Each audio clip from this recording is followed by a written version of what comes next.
It's no surprise that so many people say monkeys are their favorite animal. After all, the primates seem to lead a carefree lifestyle. When they're not hopping from tree to tree, they're dangling upside down from branches. And when that's all done, they're refueling with fresh fruit and seeds.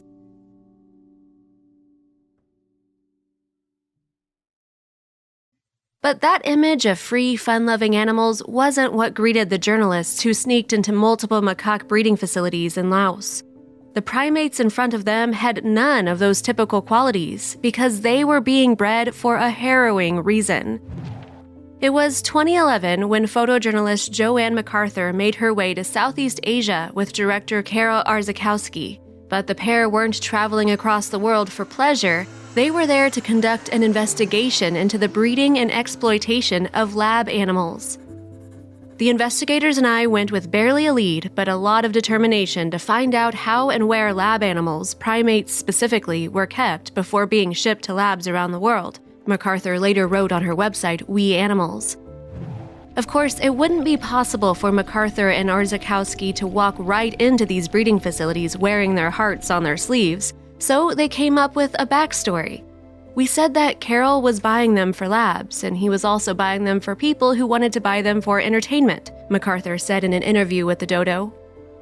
We also said that the reason we wanted to shoot on their property was to see if they were being housed in good conditions, and to take this information back to our clients in the US, she added.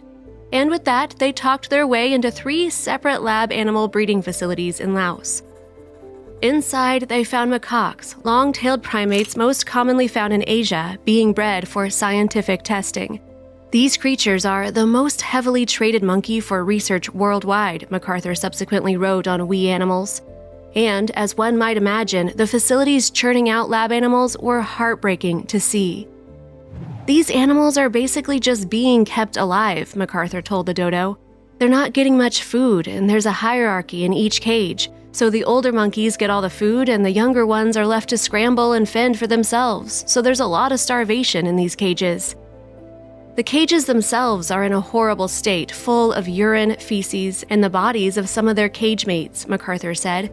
Life spent in captivity had stripped the primates of their happy-go-lucky nature, too.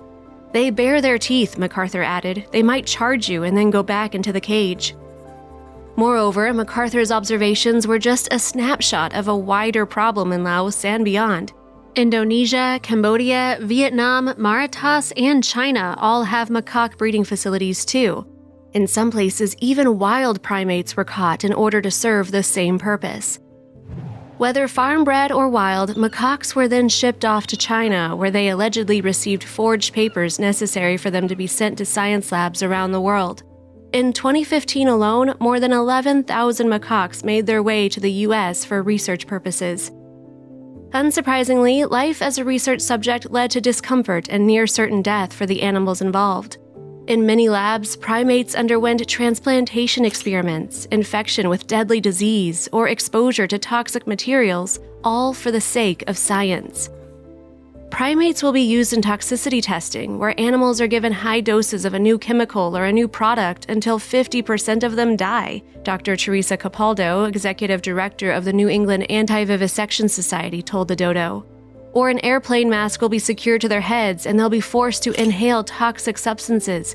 Then they would be killed and their lungs would be examined. In many cases, scientists defend their use of primates in labs because they're so much like humans, but Capaldo claimed that their logic is flawed. We know that what happens in a human male is not necessarily applicable to what happens in a human female, she said. So if a male and female human can't always be a predictor for each other what would happen, then how can we reliably consider a different species to be predictive of what's going to happen in a human?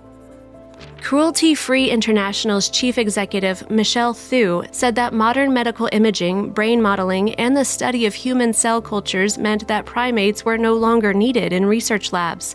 You can do a lot of the same kinds of research in humans that actually suffer from the conditions, she told the BBC. If you want to look at a condition that affects human beings, use human-relevant medicine. Despite these arguments, though, researchers continue to use macaques as subjects. Nonetheless, there have been some positive developments since MacArthur and Arzakowski infiltrated the Laos breeding farms.